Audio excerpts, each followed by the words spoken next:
The sun dies slowly over Manhattan, bleeding amber light through a forest of glass and steel. From the Hudson River, the city's silhouette cuts against the darkening sky like the jagged spine of some ancient leviathan, its vertebrae twisted into impossible heights. Each window catches the last rays of daylight, transforming the towers into a constellation brought down to earth, 10,000 points of light, pulsing with the rhythm of human ambition.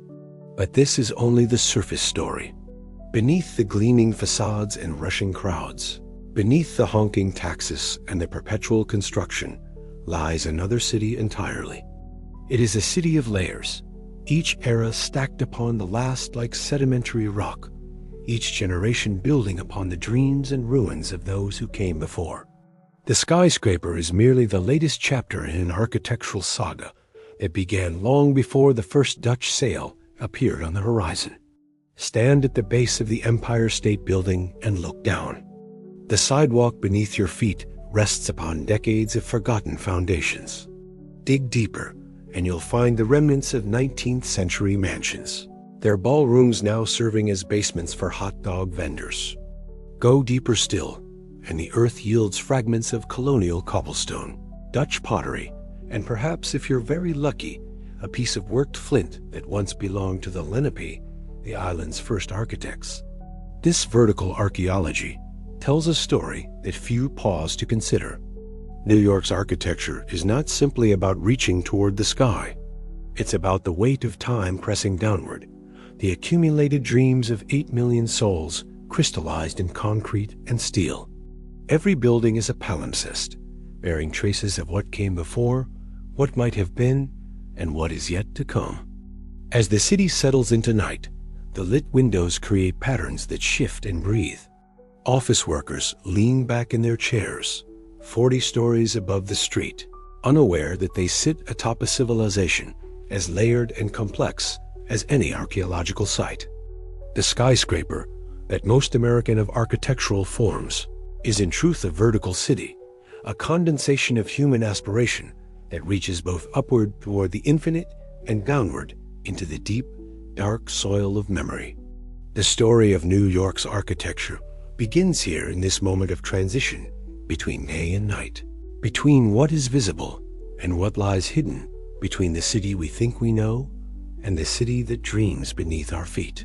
Long before the first European eye gazed upon this harbor, the island of Manhattan breathed with a different rhythm entirely. The architecture here was subtle woven into the landscape rather than imposed upon it. Longhouses that followed the contours of ridgelines, fishing weirs that curved with the tidal streams, and pathways that meandered like rivers through forests of oak and chestnut. The Lenape people understood something that later generations would forget, that the best architecture converges with the land itself, becoming part of its living system rather than standing apart from it. Their villages were seasonal, their structures temporary bark houses that could be dismantled and rebuilt, following the migrations of fish and the cycles of planting. This was architecture as dance, structures that pulsed with the breathing of the earth. Picture Manhattan as it was then, a rolling island of hills and valleys, threaded with clear streams that tumbled toward the sea. Where Wall Street now channels its rivers of commerce, the Lenape had traced a path that followed the natural watershed. Where Central Park preserves a memory of wilderness, their hunting grounds stretched for miles through an unbroken canopy of green. The landscape itself was the first architect, sculpting the ways humans would move and settle for centuries to come.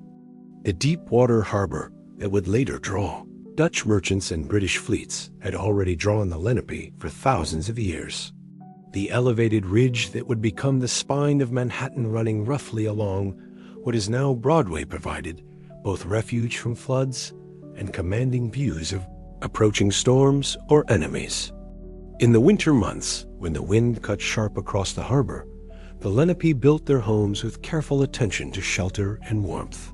These were not primitive structures, but sophisticated responses to climate and terrain, engineered through generations of accumulated wisdom. The circular or oval floor plans maximized interior space while minimizing surface area exposed to wind. The bent sapling frames could flex with storms rather than break. The bark coverings breathed with the seasons, expanding in summer humidity and contracting in winter cold. This architectural philosophy of building with rather than against the natural world would echo through the centuries in ways both obvious and subtle. Even today, in the glass towers that seem to deny nature entirely, the old patterns persist. The grid of streets still follows ridgelines laid down by glaciers. The placement of bridges still defers to the currents first navigated by birch bark canoes. As autumn settled over the island, the Lenape would move their summer fishing camps inland, carrying their architectural knowledge with them, like songs passed down through generations. They left no monuments of stone, no testaments to ego or eternity. Instead, they left something more valuable, a deep understanding of how human shelter could exist in harmony with the living world. This knowledge would be forgotten for centuries, buried beneath layers of brick and mortar, concrete and steel. But it was never truly lost. Even now, as architects struggle to create buildings that breathe and flex and respond to their environment, they are rediscovering principles that once shaped every dwelling on this island. Principles as old as the bedrock itself, and as persistent as the tides that still rise and fall in the harbor, where the first architecture was not built, but grown. Meanwhile, across the Atlantic, another architectural dream was taking shape in the counting houses and drafting rooms of Amsterdam. The Dutch, those master engineers of water and stone, looked upon the natural harbor of New Amsterdam with the calculating eyes of empire builders. What they saw was not the Lenape's living landscape, but a blank slate upon which to inscribe their own geometric visions of order and profit. The fort came first, as forts always do when one civilization displaces another. Fort Amsterdam rose on the island's southern tip in 1624, its star-shaped walls following the latest European theories of defensive architecture.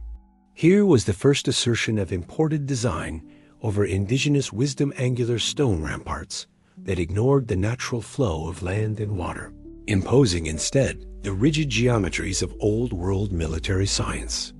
But the Dutch were pragmatists above all else, and pragmatism has a way of bending even the most rigid architectural theories to local necessity. The timber-framed houses that clustered around the fort might have followed Amsterdam's building codes in name, but they quickly adapted to new world realities. The pitched roofs grew steeper to shed the heavy snows unknown in the Netherlands. The foundations sank deeper into unfamiliar soil. The windows adjusted to different angles of light. Cobblestones began to appear along the waterfront, imported as ballast in the ships that carried beaver pelts back to Europe. These stones, worn smooth by North Sea waves, now paved the first permanent streets of New Amsterdam.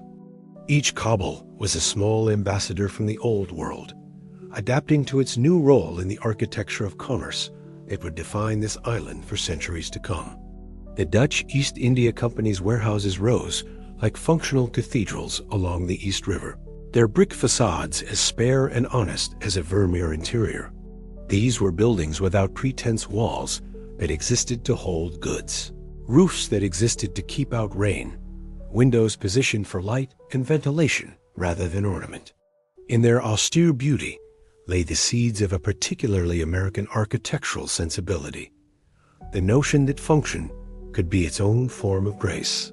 Water shaped everything the Dutch built, just as it had shaped their homeland for centuries.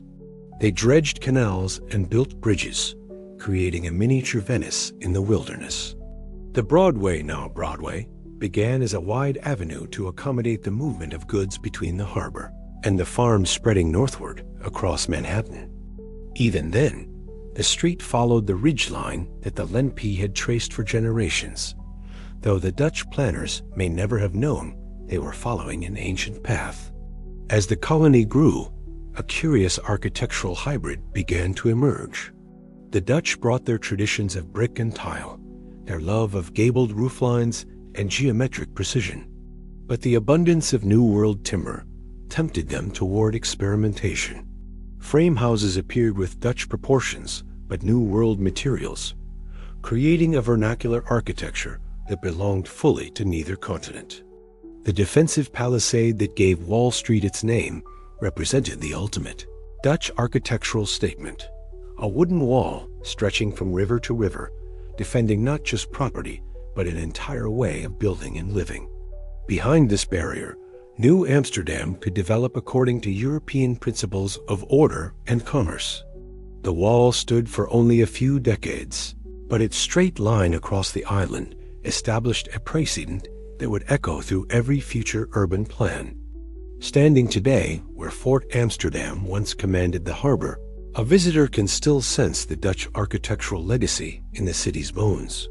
The emphasis on water access, the practical approach to ornament, the way buildings seem to grow from their commercial functions, rather than from abstract aesthetic theories, all of these trace back to those first pragmatic colonists who saw, in this wild harbor, a chance to build their ordered dreams in stone and timber. The Dutch may have lost their political hold on the city, but their architectural DNA persisted, weaving itself into the genetic code of everything that would rise upon this island in the centuries to follow. The British came not just as conquerors, but as geometricians, armed with surveyors' chains and an unshakable faith in the power of straight lines to impose order upon chaos. When they wrested New Amsterdam from Dutch control in 1664, renaming it New York in honor of the Duke of York, they inherited a colonial settlement that had grown organically around the curves of coastline and the meanderings of ancient paths. This would not do for an empire that measured its dominion in degrees of longitude and latitude. For nearly a century and a half, the British allowed the city to sprawl northward from the harbor in the haphazard manner of medieval European towns. Streets twisted and forked according to the whims of property owners and the stubborn persistence of cow paths. Buildings clustered around squares and markets, with the comfortable irregularity of settlements that had grown over time rather than being born from a single architectural vision. But by the dawn of the 19th century, New York's explosive growth demanded a more systematic approach. The city commissioners, appointed to survey Manhattan and plan its future development, faced a challenge that would define urban architecture for generations: how to organize the chaotic energy of American commerce within the rational framework of European planning theory. Their solution was breathtaking in its boldness and terrifying in its implications. The 1811 Commissioner's Plan laid a rectangular grid across the entire island of Manhattan, from the existing city at the harbor's edge to the rural villages scattered across the northern reaches. 12 numbered avenues would run north and south, intersected by 155 numbered streets running east and west. It was geometry as destiny, mathematics made manifest in stone and steel. The grid paid no homage to the island's natural topography. Hills would be leveled, valleys filled, streams buried beneath pavement.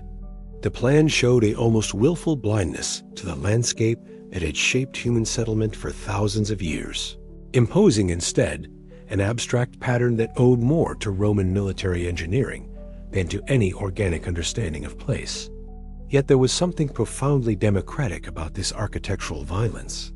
The grid made no distinctions between rich and poor, native and immigrant, ancient settlement and virgin territory.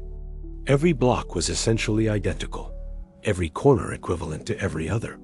In a nation still defining itself against the hierarchical architectures of Europe, the grid promised a kind of spatial equality, an urban landscape where position was determined not by birthright, but by the simple mathematics of address. The surveyor's marks began to appear across Manhattan like a vast geometrical tattoo inscribed upon the living skin of the earth. Property lines straightened to conform to the coming streets. Ancient Native American trails were severed where they refused to bend to the grid's logic. Streams disappeared into culverts and sewers, their meandering courses replaced by the ruler straight lines of storm drainage. As decades passed, the grid's influence extended far beyond the simple matter of street layout. The uniform blocks encouraged a particular kind of architectural repetition: rows of identical brownstones, ranks of similar commercial buildings, the endless multiplication of standardized forms. The grid became a machine for producing architecture, its predictable intersections spawning predictable structures with almost industrial efficiency. Standing today at the intersection of any numbered street and avenue, one can feel the weight of that 19th century decision pressing against the present moment. The relentless march of parallel lines creates a kind of architectural hypnosis, drawing the eye inexorably northward towards some vanishing point beyond the city's edge.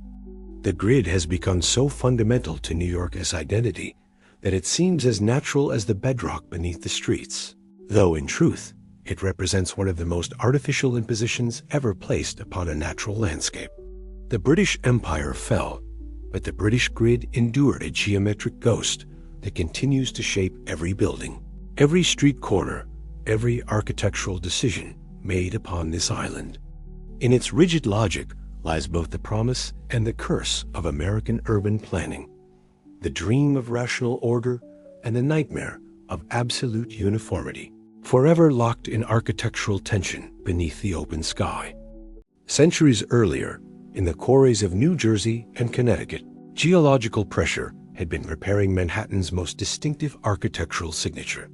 Sandstone, tinted russet and chocolate by deposits of iron oxide, weighted beneath layers of earth and time. These stones would soon march across the city in orderly ranks, creating a domestic architecture that spoke in the quiet language of respectability and aspiration. The brownstone revolution began in the 1840s, as Manhattan's grid filled with middle-class families seeking homes that balanced urban convenience with suburban dignity. These 4- and 5-story houses rose like a gentle army across neighborhoods from Greenwich Village to Harlem, their stone facades presenting a unified front against the chaos of city life. Each brownstone was both individual and identical, a paradox that captured something essential about American urban domesticity. The basic form remained constant: a narrow front, a steep stoop leading to the main entrance, tall windows arranged in precise vertical rhythm. Yet within this rigid framework, architects and builders found infinite opportunities for variation. Carved lintels, decorative cornices, wrought iron railings, each house carried its own small signature of distinction. The stoops themselves became stages for urban theater. Children played on the stone steps, while mothers watched from parlor windows. Neighbors paused to gossip at the boundary between public street and private home. The stoop mediated between the democratic chaos of the sidewalk and the ordered sanctuary of the family interior, creating an architectural buffer zone where urban and domestic life could meet and mingle. Behind the brownstone facades, remarkable domestic dramas unfolded. Immigrant families crowded into subdivided parlors, their old-world possessions adapting to new world-room layouts. Boarding houses welcomed waves of new arrivals, each bedroom a temporary embassy from distant homelands. Servants climbed narrow back stairs, while their employers descended the grand front staircase, the architecture itself encoding the social hierarchies of the growing city.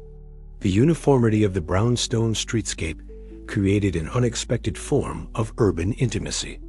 Walking along these tree-lined blocks felt like moving through the pages of a vast architectural novel, each house a chapter in an ongoing story of American domestic life.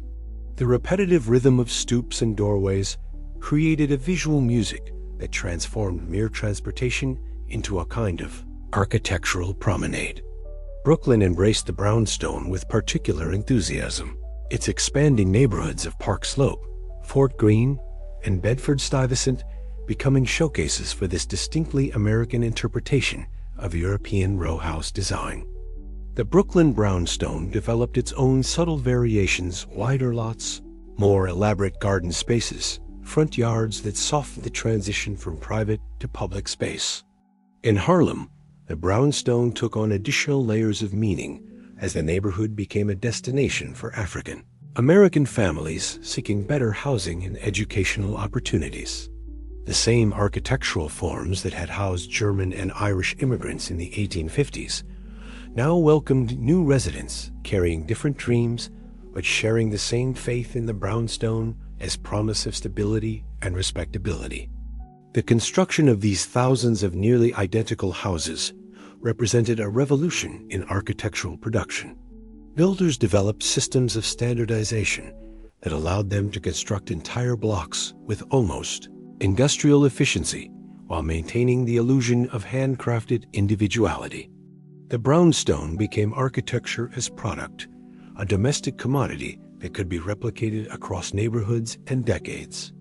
As the 19th century aged, the brownstone neighborhoods developed their own seasonal rhythms. Spring brought the ritual of stoop sitting. Summer filled the narrow backyard gardens with the scent of roses and the sound of children's laughter. Autumn painted the street trees in colors that complemented the warm stone facades. Winter drove families deeper into their parlors and drawing rooms, the brownstone walls holding heat like thermal batteries. These were not grand architectural statements like the churches and public buildings that dominated the city's skyline.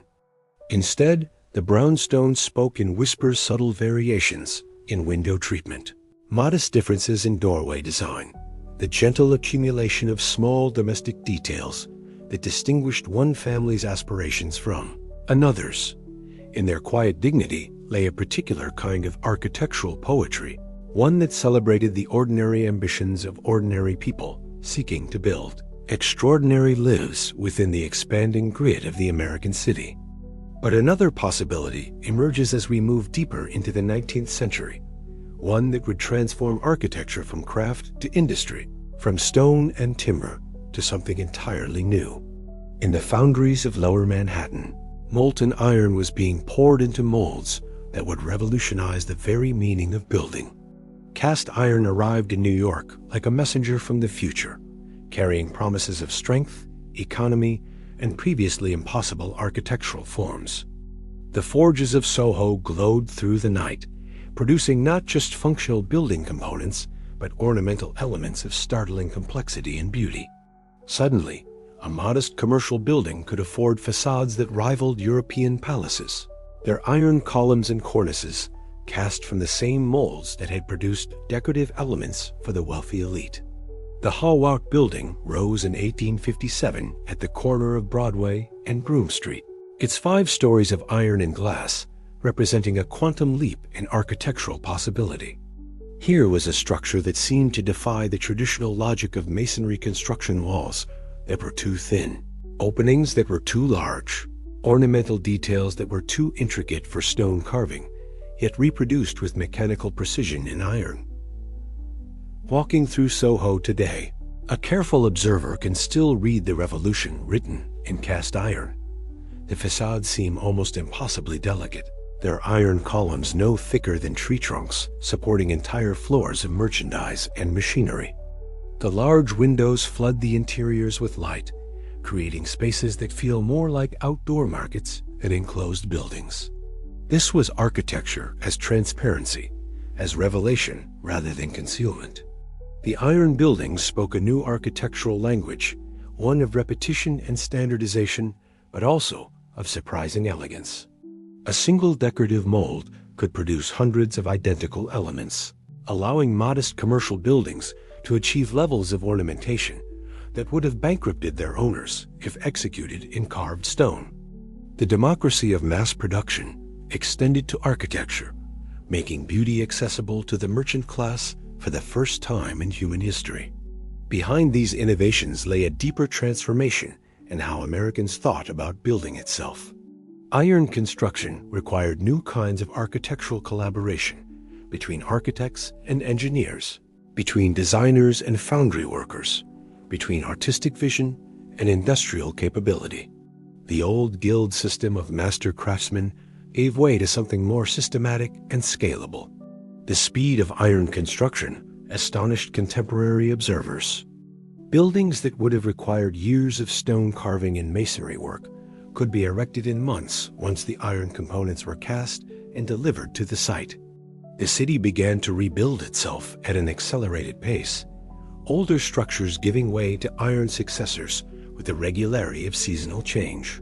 Fire, ironically, became iron's greatest advocate. The Great Fire of 1835 had demonstrated the vulnerability of traditional timber construction, while subsequent blazes showed that even masonry buildings could succumb to intense heat. Cast iron, properly fireproofed, promised a more durable urban architecture buildings that could survive the catastrophes that periodically swept through dense urban areas. The aesthetic possibilities of iron construction proved as revolutionary as its practical advantages. Architects began to experiment with forms that would have been impossible in stone's slender columns, expansive windows, decorative elements that seemed to float rather than bear weight. The SoHo streetscape became a laboratory for architectural experiment, each building exploring new combinations of structure and ornament. As the Iron Age matured, architects grew bolder in their exploitation of the material's unique properties. The great commercial palaces of Broadway pushed cast iron to its limits, creating facades that were more window than wall, more transparency than mass. These buildings seemed to dissolve the traditional boundary between interior and exterior, public and private, creating spaces that breathed with urban energy. The legacy of cast iron construction extended far beyond its own era. The structural principles pioneered in these iron buildings, the separation of structural frame from decorative facade, the emphasis on large windows and open floor plans, the integration of engineering and architectural design would find their ultimate expression in the steel-framed skyscrapers that followed.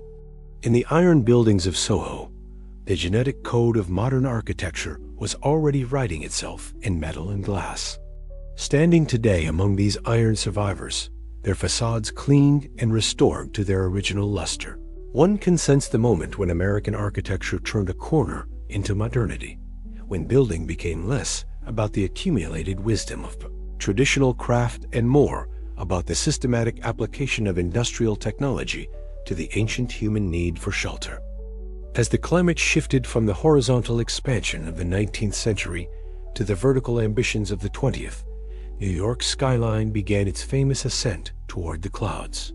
The late 1800s witnessed the birth of a peculiarly American architectural obsession, the quest to build higher than anyone had built before, to challenge not just neighboring cities, but gravity itself. The technical innovations that made this vertical revolution possible had been gathering force for decades. Elisha Otis had perfected his safety elevator, eliminating the practical limit that stairs impose on building height. Steel frame construction, pioneered in Chicago, offered structural systems that could support their own weight across previously impossible spans and heights. Electric lighting made deep interior spaces habitable for the first time in architectural history. The Flatiron Building, completed in 1902, became the city's first iconic tall building, not because it was the tallest, but because its triangular form seemed to express the very essence of urban verticality. Squeezed into the acute angle where Broadway crossed Fifth Avenue and 23rd Street, the building rose like the prow of a great ship, cutting through the geometric waves of the street grid. Wind became architecture's new adversary. The Flatiron's slender profile created wind conditions at street level that lifted women's skirts and sent hats flying into traffic, giving birth to the phrase 23 skidoo, as police officers moved curious onlookers away from the building's base. Suddenly, architecture had to account not just for structural loads and foundation requirements, but for its effects on the microclimate of the city itself. The Singer Building followed in 1908, its 47 stories crowned with a dome that made it, briefly, the tallest building in the world. From its upper floors, visitors could see across the Hudson to the New Jersey Palisades, north to the growing suburbs of the Bronx, south to the Statue of Liberty standing sentinel in the harbor. For the first time in the city's history, human beings could rise above the urban forest and see their civilization spread out like a map beneath their feet. But the Singer's reign as champion of height lasted only until 1913, when the Woolworth Building opened its doors 60 stories above the streets of Lower Manhattan. Cass Gilbert as Gothic revival skyscraper dubbed the Cathedral of Commerce, demonstrated that tall buildings need not abandon beauty in their quest for height. The Woolworth's terracotta facade climbed toward heaven with the same spiritual aspiration as any medieval cathedral. Its pointed arches and flying buttresses translated into the language of modern steel frame construction. Each new tall building taught the city lessons about the consequences of extreme height. Elevators created vertical neighborhoods within individual buildings, their mechanical systems requiring entirely new categories of architectural space. The weight of tall buildings demanded deeper foundations, some extending down to bedrock through dozens of feet of Manhattan's accumulated soil. The concentration of thousands of workers in single structures strained the city's transportation systems in ways that no previous architectural form had ever done. The early skyscrapers also revealed the complex relationship between architectural ambition and urban politics. Height restrictions, zoning laws, and setback requirements emerged as the city grappled with the social consequences of unlimited vertical growth. The 1916 zoning resolution established the first systematic attempt to control the form of tall buildings, requiring upper floors to step back from the street line to preserve light and air at the pedestrian level. Light itself became a new architectural medium. The tall buildings cast shadows that moved across the city like sundials, creating constantly shifting patterns of illumination and darkness at street level. Architects learned to consider not just how their buildings would look in daylight, but how they would participate in the nightly transformation of the city into a galaxy of lit windows. As more tall buildings rose, they began to create their own architectural ecosystem. Wind patterns changed as towers deflected air currents into new channels. Microclimates emerged in the canyons between buildings, where temperatures and humidity levels differed measurably from conditions just blocks away. The vertical city was creating its own weather, its own atmospheric conditions, its own relationship to sun and sky. Standing today at the intersection of Broadway and 23rd Street, looking up at the Flatiron Building's unchanged silhouette, one can sense the moment when New York committed itself irrevocably to verticality, when the city decided that its destiny lay not in expanding outward across the continent, but in reaching upward toward the infinite possibilities of the sky. Meanwhile, far beneath the ascending towers, another architectural revolution was boring its way through Manhattan's bedrock. The city that was reaching toward the sky was simultaneously digging deeper into the earth, creating a shadow metropolis of tunnels, chambers, and mechanical spaces that few surface dwellers would ever see. The construction of the subway system, beginning in earnest in the 1890s, required architects and engineers to design spaces for an entirely new form of urban life. These were not merely utilitarian tunnels, but public rooms carved from living rock, places where thousands of citizens would gather daily in the ritual of urban transportation. The architects of the first subway stations understood that they were creating architecture for democracy, spaces that would be used by rich and poor alike, by immigrants and natives, by the powerful and the powerless. Grand Central Terminal, opened in 1913, demonstrated the monumental possibilities of underground architecture. Its main waiting room, excavated 40 feet below street level, soared upward through a vaulted ceiling decorated with constellations of electric stars. Here was a space that rivaled the great cathedrals of Europe, yet it served the thoroughly modern purpose of organizing the movement of commuter trains through the bedrock beneath Park Avenue. The hidden architecture extended far beyond the subway tunnels and train terminals. Beneath the streets, a vast network of utility tunnels carried the arteries of urban life: steam pipes for heating, electrical cables for power, telephone lines for communication, gas mains for cooking and illumination. This infrastructure required its own architectural vocabulary, its own aesthetic of function and accessibility. The pneumatic postal system, installed in the early 1900s, created a network of small tunnels that carried mail canisters at high speed between post offices and major buildings. These forgotten passageways, some still visible in the basements of older structures, represented a kind of architectural optimism, the belief that technology could solve the logistical challenges of urban density through ingenious mechanical systems. Water tunnels, some dating to the 19th century, formed the circulatory system of the vertical city. These great aqueducts, carved through solid rock, brought fresh water from reservoirs in the Catskill Mountains to every floor of every building. The engineering required to create water pressure sufficient to serve the upper floors of tall buildings pushed architectural infrastructure to new levels of complexity and sophistication. Emergency shelters, constructed during the Cold War era, added another layer to the city's underground architecture. These spaces, designed to protect citizens from nuclear attack, were carved into the deepest levels of the bedrock. Most New Yorkers forgot about their existence as the immediate threat of atomic warfare receded, but the shelters remained empty rooms waiting in the darkness like architectural time capsules. Abandoned subway stations became accidental museums of transportation design.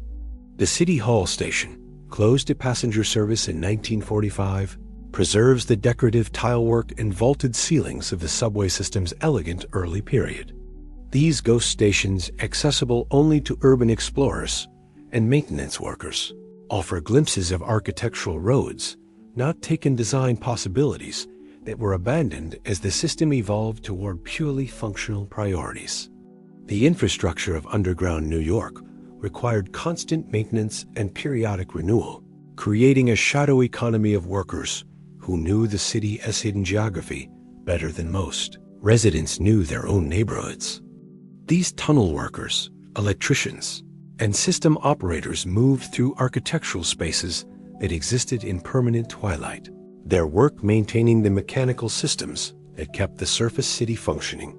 Deep excavations for new construction occasionally revealed archaeological layers of previous infrastructure, forgotten sewers, abandoned tunnels, the foundations of buildings that had been demolished decades earlier. The underground city was a palimpsest, each generation of infrastructure written over the traces of what came before, creating an archaeological record of urban ambition measured in tons of excavated earth. Standing today above the rumble of passing subway trains, feeling the slight vibration of underground traffic through the soles of one's shoes, the surface dweller can sense the vast architectural network that extends beneath every sidewalk and building foundation.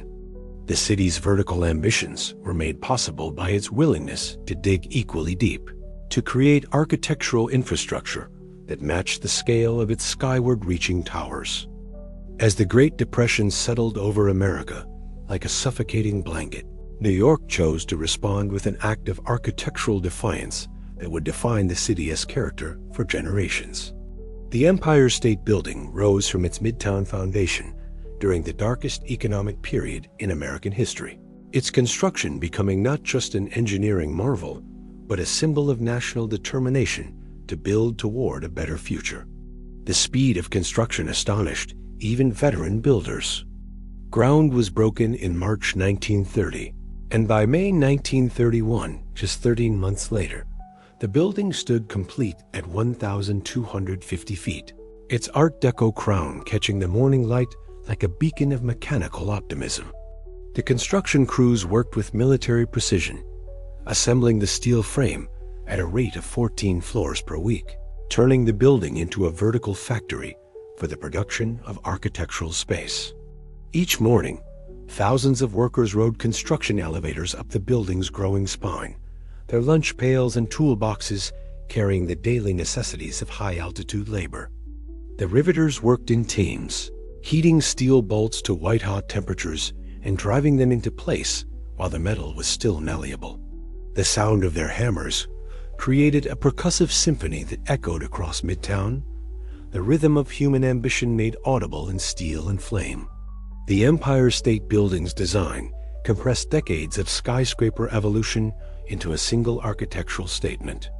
Its base filled the entire city block, providing maximum rentable space at street level. As the building rose, it stepped back in a series of geometric terraces that satisfied the city's zoning requirements while creating the building as distinctive silhouette. The final tower, needle-thin and impossibly tall, seemed to pierce the sky itself. The building's completion coincided with the depths of economic despair, creating an ironic juxtaposition between architectural triumph and social catastrophe. The building's offices remained largely empty during its first years of operation, earning it the nickname Empty State Building. Yet its existence seemed to argue for faith in the future, for the belief that America's economic engine would eventually roar back to life and fill those vacant floors with renewed commercial energy. The observation decks on the 86th and 102nd floors offered visitors a god's-eye view of the metropolitan region, transforming individual human beings into aerial observers of their own civilization. From that height, the grid of Manhattan streets looked like a geometric exercise, the Hudson and East Rivers like silver ribbons binding the island to the mainland. The building became a machine for producing a new kind of urban consciousness, one that could encompass the entire city in a single visual embrace. King Kong's famous ascent of the Empire State Building in the 1933 film created an immediate cultural mythology around the structure, cementing its role as the ultimate symbol of New York's vertical ambitions. The giant ape's final battle atop the building, as Art Deco crown, suggested that the city's tallest structure had become a kind of modern Mount Olympus, a place where mortal and mythic forces could meet in architectural drama. The building's night illumination system, installed in 1964, transformed it into a beacon visible for miles across the metropolitan region. The colors of the lights changed to mark holidays, celebrations, and civic events, making the building itself a participant in the city's cultural life. Red, white, and blue for patriotic holidays. Green for St. Patrick's Day. Rainbow colors for Pride Week. The Empire State Building became a kind of architectural mood ring, its emotional state broadcast across the urban landscape. The mechanical systems required to operate a building of such height pushed engineering to new frontiers. 67 elevators moved through the building's vertical arteries, their sophisticated control systems managing traffic patterns with the complexity of urban transportation networks. The heating, cooling, and electrical systems required their own architectural spaces, mechanical floors that served the building as infrastructure needs, with the same attention to design that was lavished on the rentable office areas. As decades passed, the Empire State Building aged into icon status, its Art Deco details becoming more precious with each passing year.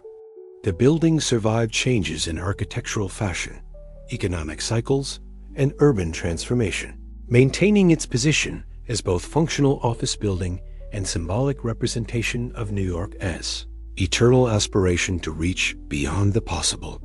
Standing today in its shadow, looking up at the mooring mast that was originally designed to dock airships, but now supports television antennas, one can sense the moment when American architecture fully committed itself to the vertical frontier, when the city decided that the sky itself was not high enough to contain its ambitions.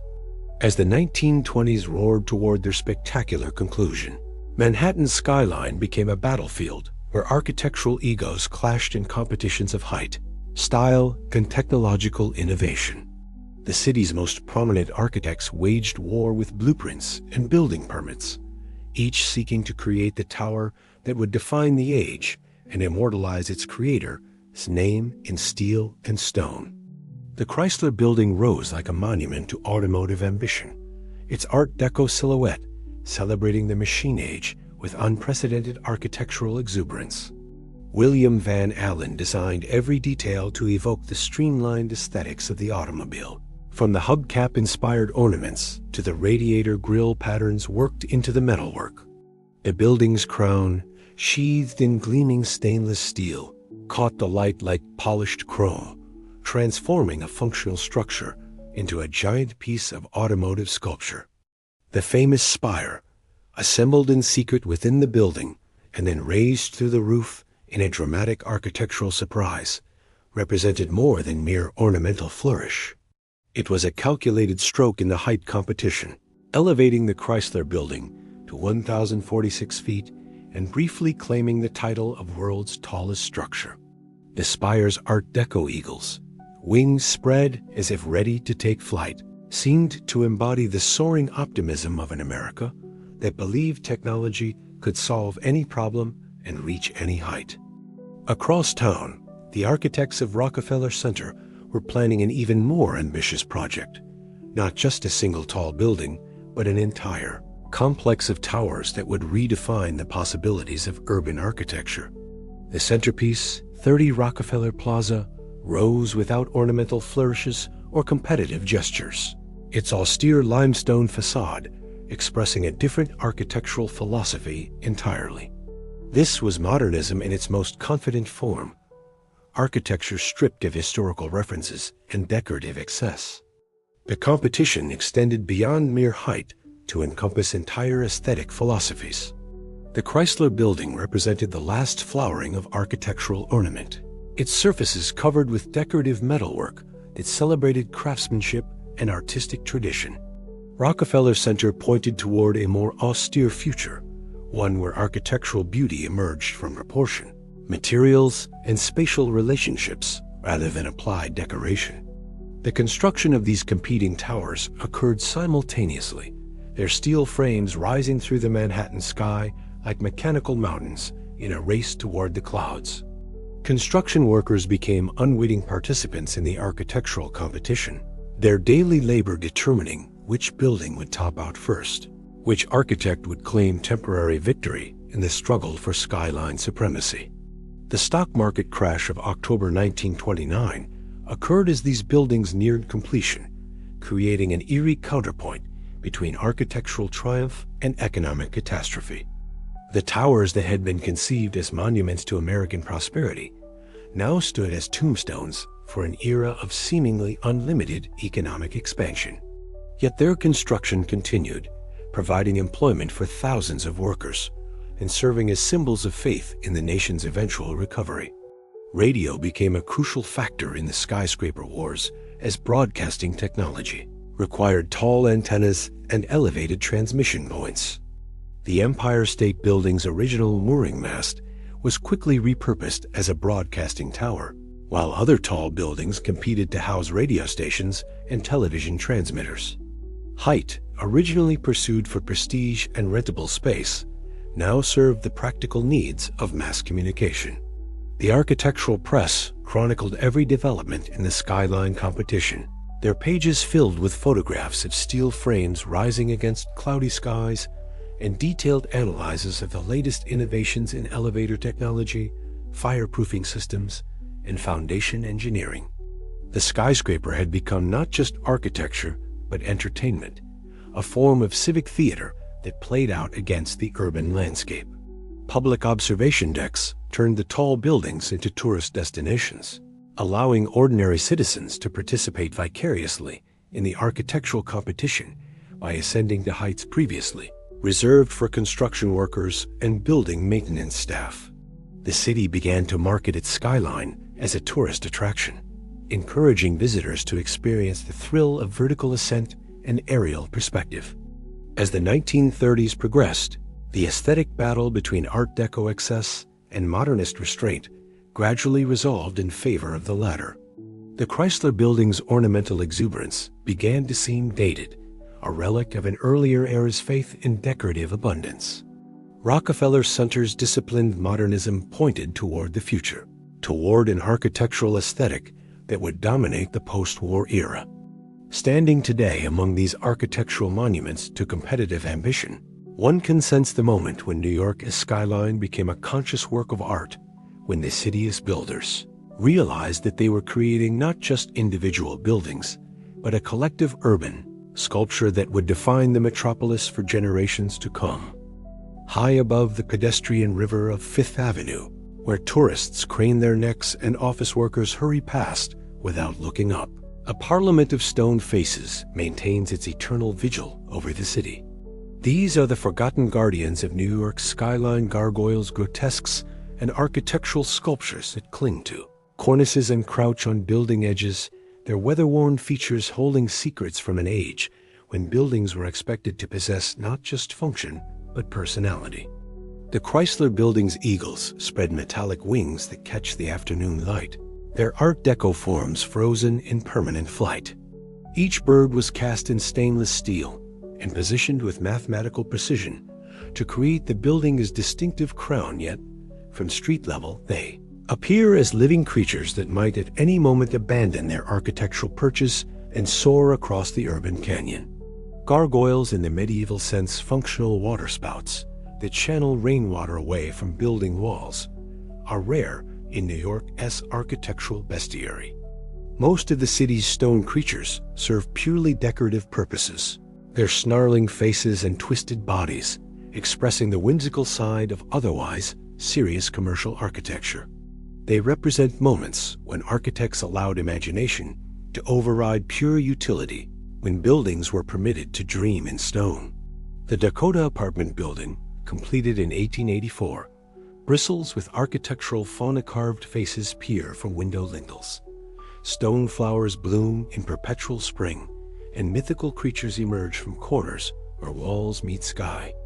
These decorative elements speak to a time when residential architecture was expected to tell stories, when buildings served as three-dimensional books filled with symbolic narratives that passers-by could read like urban scripture.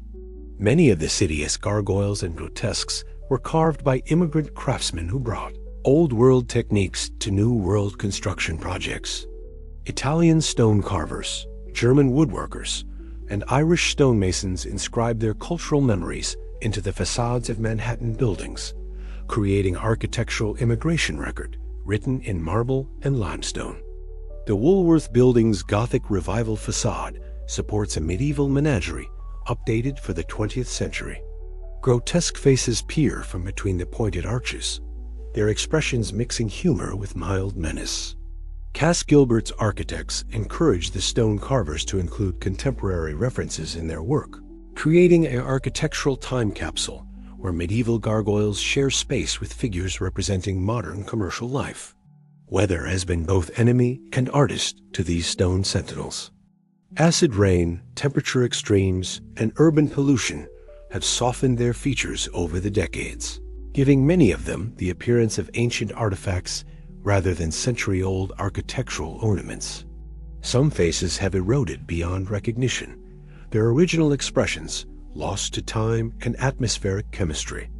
Building restoration projects occasionally rediscover gargoyles that have been hidden for decades, behind later additions or obscured by accumulated grime. These archaeological moments reveal the full extent of New York's sculptural heritage, demonstrating how much architectural artistry remains invisible to casual urban observation. The St. Patrick's Cathedral spires host some of the city's most traditional gargoyles, their medieval European forms translated to American limestone. These creatures maintain their ancient function as spiritual guardians, their presence connecting the cathedral to centuries of Christian architectural tradition, while anchoring the Gothic Revival movement in American religious architecture. Photography enthusiasts and urban explorers have created an informal network devoted to documenting New York's architectural sculpture, their telescopic lenses capturing details that are invisible from street level. Their archives preserve images of gargoyles that may not survive the next round of building renovations or cleaning projects. At night, when floodlights illuminate the city's tall buildings, the gargoyles cast dramatic shadows that seem to bring them to life. Their stone features appear to shift and move as the light sources change, creating an architectural theater that plays out on building facades across the city. As architectural styles evolved toward modernist simplicity, gargoyles and decorative sculpture gradually disappeared from new construction. The creatures that remain serve as ambassadors from an earlier aesthetic era, when buildings were expected to entertain as well as shelter, to provide visual interest as well as functional space. Standing today on any Manhattan street corner and looking upward, a careful observer can spot these stone sentinels keeping their watch over the urban landscape, their presence a reminder that architecture once aspired to be more than mere building. It sought to be sculpture, theater, and poetry written in stone against the sky. But another possibility emerges when we descend once again beneath the city's surface, deeper this time into the forgotten spaces that exist parallel to the architectural drama playing out above ground. New York's underground city extends far beyond the familiar territory of subway platforms and utility tunnels, encompassing a shadow world of abandoned stations, sealed passages, and mysterious chambers that few living New Yorkers have ever seen. The City Hall subway station, closed to passenger service since 1945, preserves the original architectural vision of the underground transportation system in amber-like isolation. Its vaulted ceiling, decorated with elaborate tilework in green and cream, curves gracefully through the loop that once turned trains around at the southern terminus of the system. The station Guastavino tiles, named for the Spanish architect who perfected this technique of thin shell masonry construction, create spaces that feel more like cathedral crypts than transit infrastructure. Abandoned pneumatic postal tubes snake through forgotten corners of the underground network, their brass fittings still gleaming despite decades of disuse. These tubes once carried mail canisters at high speed between Manhattan's main post office and major commercial buildings, creating a parallel communication system that operated entirely below street level. The system's abandoned terminals, discovered occasionally during building renovations, offer glimpses of a technological infrastructure that promised to revolutionize urban communication, but was ultimately superseded by electronic alternatives. The Roosevelt Hotel's abandoned subway platform, built for the exclusive use of Franklin D. Roosevelt during his presidency, represents the intersection of political power and underground architecture. This secret station, with its armored doors and heavily secured access points, demonstrates how the city's underground infrastructure could be adapted for purposes far beyond ordinary transportation. Deep beneath the streets of Lower Manhattan, the old pneumatic beach tunnel remains sealed behind walls and forgotten entrances. Alfred Ely Beach's experimental subway system, built in secret during the 1870s, consisted of a single tube through which passengers traveled in a capsule propelled by compressed air. The tunnel's elegant waiting room, illuminated by gaslight and decorated with fountain and piano, represented a vision of underground transportation as civilized as any surface railway station. Prohibition-era speakeasies left their own architectural traces in the underground city. Hidden rooms, secret passages, and disguised entrances created a parallel entertainment infrastructure that operated outside the law and beyond the reach of surface authorities. Many of these spaces were never officially documented, existing only in the memories of participants and the occasional discovery made during modern construction projects. The subway system's money train infrastructure created its own architectural requirements, secure storage areas, counting rooms, and transportation routes that operated according to principles of maximum security rather than passenger convenience. These spaces, designed to handle millions of dollars in daily fare collection, required architectural solutions that balanced accessibility with protection from theft.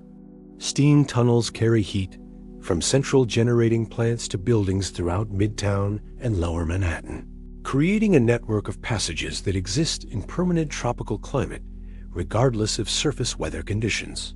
These tunnels, accessible only to maintenance workers and utility inspectors, form their own architectural ecosystem where pipes and valves create sculptural arrangements illuminated by industrial lighting. The subway system's abandoned sections include entire stations that were built but never opened, platforms that were sealed when service patterns changed, and tunnels that were excavated but never used. These spaces exist in architectural limbo, their tiles and fixtures maintained by the Metropolitan Transportation Authority, but never seen by paying passengers.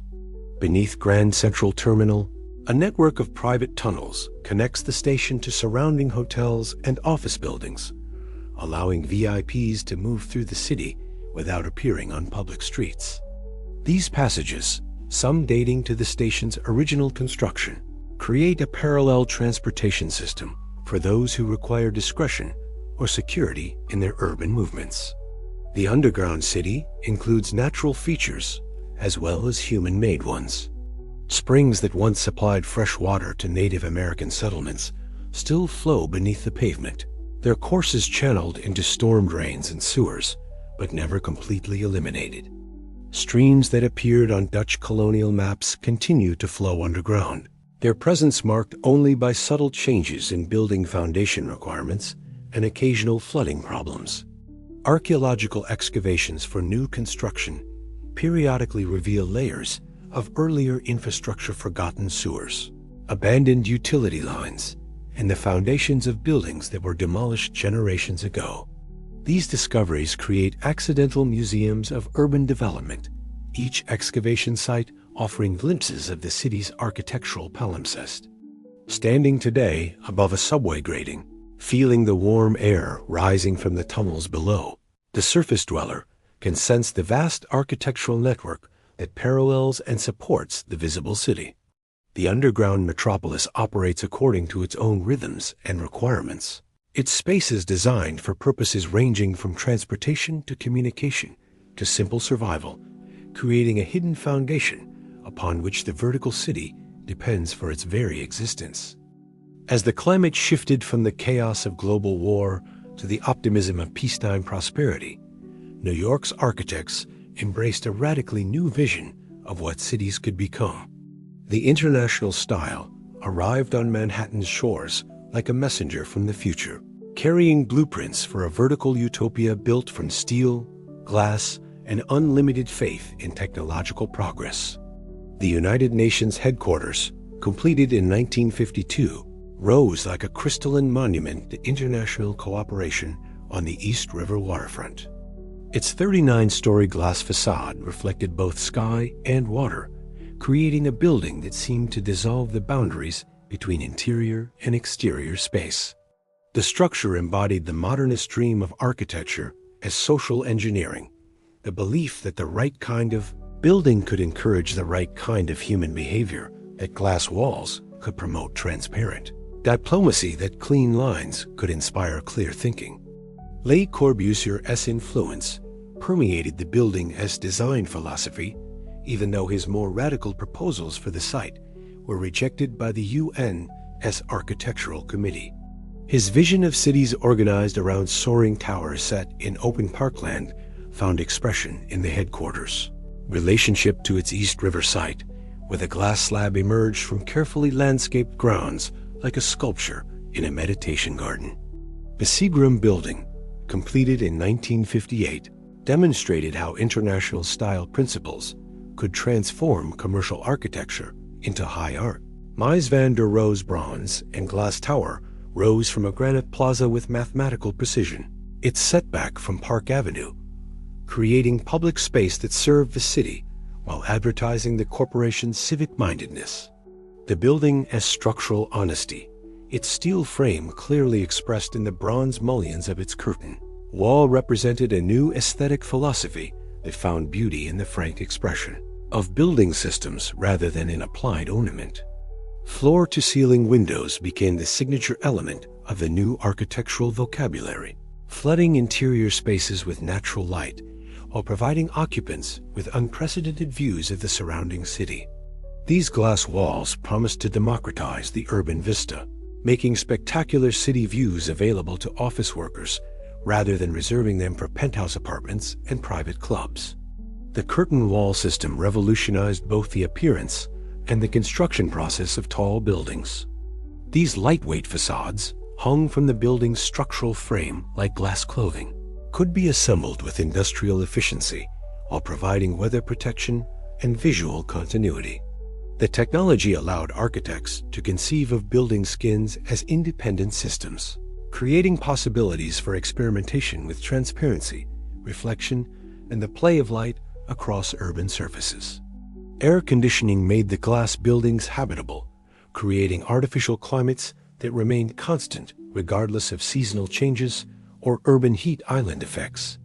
The mechanical systems required to cool these greenhouse-like structures represented a massive commitment to energy consumption, though few architects or developers considered the long-term environmental implications of all-glass construction. Leverhouse, completed in 1952, pioneered the plaza concept that would reshape Manhattan's streetscape over the following decades. The building's blue-green glass walls rose from a landscaped court that provided visual relief from the canyon-like conditions of Park Avenue. The plaza became a prototype for the privately owned public spaces that would allow developers to build taller towers in exchange for providing accessible outdoor areas for pedestrian use. The new architecture promised to liberate city dwellers from the claustrophobic conditions of traditional urban development. Open floor plans, flexible interior partitions, and abundant natural light would create healthier, more productive work environments. The modernist office tower would be a machine for business, its efficient design promoting efficient commerce. Corporate identity found new expression in the glass towers of Midtown Manhattan. Companies could literally see and be seen, their activities displayed behind transparent walls like exhibits in a business museum. The democratization of the urban view worked in both directions. Office workers could see out, but pedestrians could also see in, creating a new kind of architectural voyeurism. The international style's emphasis on standardization and mass production promised to make high-quality architecture available at lower costs. Curtain wall systems, mechanical components, and interior fittings could be manufactured in factories and assembled on site, reducing the craft labor traditionally required for building construction. Architecture became industry, design became engineering, and the skyscraper became a product manufactured at urban scale. Critics began to emerge, even as the glass towers multiplied across Manhattan's skyline. The new buildings, for all their technological sophistication, seemed to lack the personality and cultural specificity of earlier architectural eras. The international style was perhaps too international, too willing to ignore local climate, culture, and urban context in pursuit of universal modernist principles. Standing today among the glass towers of Midtown, their surfaces reflecting both sky and surrounding buildings in an infinite architectural kaleidoscope. One can sense the moment when New York fully embraced the modernist future, when the city committed itself to an architectural philosophy that saw buildings not as cultural artifacts, but as rational solutions to the technical problems of urban living. Meanwhile, in the Pennsylvania Station concourse, a different kind of architectural story was reaching its tragic conclusion. The greatest interior space in American architecture was preparing for its own demolition. Its soaring Roman-inspired vaults, destined to be reduced to rubble in one of the most devastating acts of architectural vandalism in the nation's history. Pennsylvania Station, completed in 1910, had been designed by McKim, Mead, and White as a temple to transportation. Its main waiting room modeled after the baths of Caracalla in ancient Rome. The space possessed a grandeur that elevated the simple act of catching a train into something approaching religious experience. Passengers moved through the concourse like pilgrims in a cathedral, their footsteps echoing off granite walls that rose 150 feet toward a coffered ceiling that seemed entire sky. The architectural destruction began in 1963, proceeding with methodical efficiency as demolition crews dismantled one of America's greatest interior spaces stone by stone. The Doric columns that had supported the main concourse were reduced to fragments, their pink granite surfaces broken into pieces small enough to haul away in dump trucks. The vast steel trusses that had spanned the train shed were cut apart with torches, their structural members falling into tangled heaps like the bones of some prehistoric architectural monster. New Yorkers watched the demolition with growing horror as they realized what was disappearing forever. The new Madison Square Garden, rising on the station site, promised none of the architectural dignity that had made the original Penn Station a civic landmark. Instead of Roman grandeur, the city would receive a windowless concrete cylinder that turned its back on the urban streetscape and offered no acknowledgement on the architectural heritage it was destroying. The loss of Penn Station catalyzed the preservation movement in New York, leading directly to the creation of the Landmarks Preservation Commission and the legal framework that would protect thousands of other historic buildings from similar fates. The architectural tragedy served as a wake-up call, forcing the city to confront the consequences of treating its built heritage as disposable commodity rather than irreplaceable cultural resource.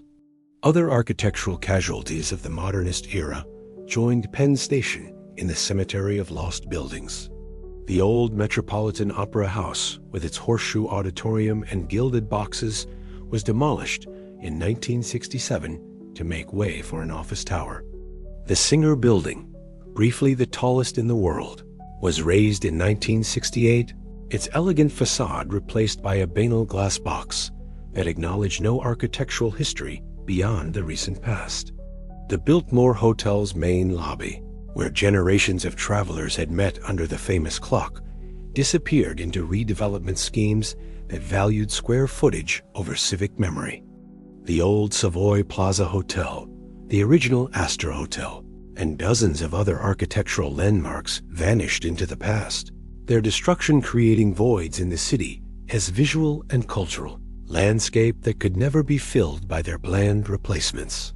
Each demolition revealed the tensions between preservation and progress, between architectural heritage and economic development, between the city's role as museum and its function as living, changing organism. The modernist enthusiasm for tearing down the old to make way for the new began to seem less like progress and more like cultural amnesia. The preservation battles extended beyond individual buildings to encompass entire neighborhoods. Urban renewal projects threatened to erase districts like SoHo, Greenwich Village, and the Upper West Side, replacing their varied architectural fabric with housing projects and office towers that ignored the complex social and cultural ecosystems that had evolved within the existing building stock. Jane Jacobs emerged as one of the most articulate critics of urban renewal, arguing that the city's architectural diversity was essential to its social and economic vitality. Her observations of neighborhood life revealed how the varied building types and scales of traditional urban districts supported the complex interactions that made city life vibrant and sustainable. The fight to save Grand Central Terminal became the preservation movement's defining victory. When Penn Central Railroad proposed to demolish the Beaux-Arts Terminal and replace it with a modern office tower, the newly created Landmarks Preservation Commission designated the building as a protected landmark. The resulting legal battle went all the way to the Supreme Court, which upheld the city's right to preserve architecturally significant buildings, even when such preservation imposed economic burdens on property owners. The Grand Central decision established the legal foundation for architectural preservation across the United States, creating precedents that would protect thousands of historic buildings from the wrecking ball. The case demonstrated that architectural heritage possessed legal standing, that buildings could be recognized as more than mere private property subject to the whims of their owners. The empty space where Penn Station once stood became a powerful symbol of architectural loss, a reminder that some cultural damage could never be undone. The underground remnants of the station, still serving train passengers, but stripped of all architectural dignity, created a daily reproach to the city's failure to protect one of its greatest architectural treasures. Standing today in the cramped, low-ceilinged passages that serve as the modern Penn Station, trying to imagine the soaring spaces that once existed on this site, one can sense the moment when New York learned that architectural destruction was irreversible, that once a great building was gone, no amount of regret or retroactive appreciation could bring it back from the rubble. Deep beneath the surface traffic of 42nd Street, in the vaulted spaces of Grand Central Terminal's lower concourse, acoustic architecture creates daily miracles that most passers-by never notice. The Whispering Gallery, formed by the gentle curves of Guastavino tile vaulting, transforms ordinary conversation into architectural phenomenon, demonstrating how space itself can become a medium for human connection. The physics of the phenomenon are elegantly simple. The curved ceiling focuses sound waves, just as a parabolic reflector focuses light, creating acoustic focal points where whispers spoken at one location can be heard clearly at another point dozens of feet away. The effect requires no electronic amplification, no mechanical systems, only the precise mathematical curves built into the architecture itself. Couples discover the acoustic effect accidentally, leaning against opposite corners of the vaulting and finding that they can conduct intimate conversations while separated by the width of the concourse. Parents use the whispering spots to call to children, their voices carrying clearly across the space, while other sounds fade into the general murmur of terminal activity. The Guastavino tiles that create the acoustic effect represent one of New York's most distinctive, but least recognized architectural systems.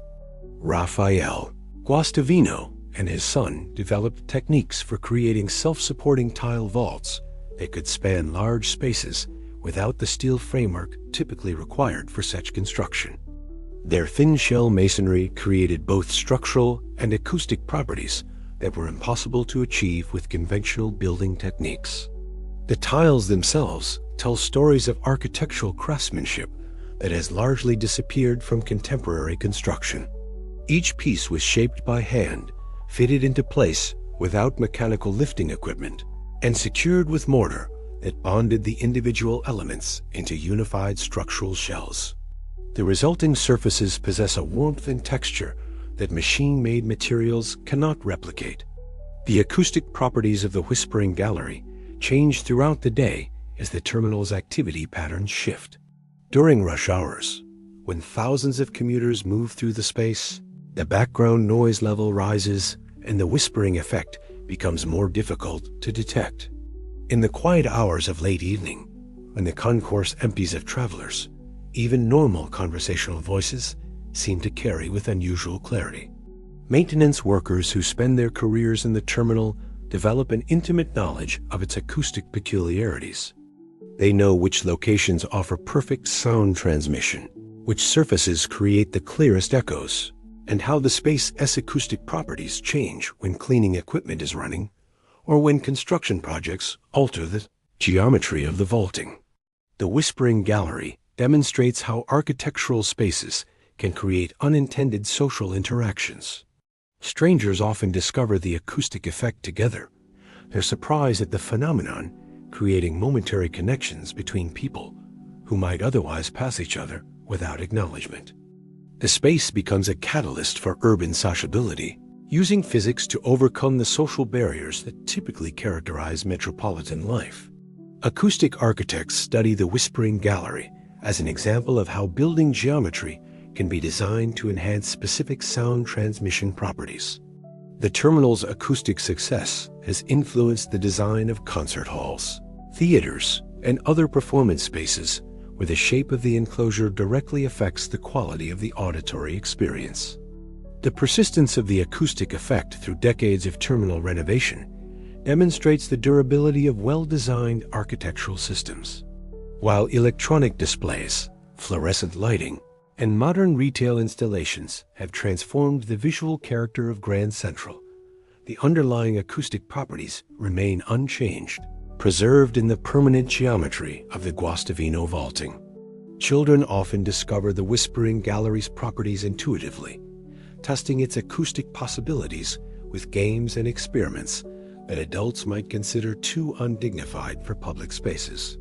Their play reveals the space's potential for wonder and discovery, demonstrating how architecture can serve purposes far beyond its originally intended functions.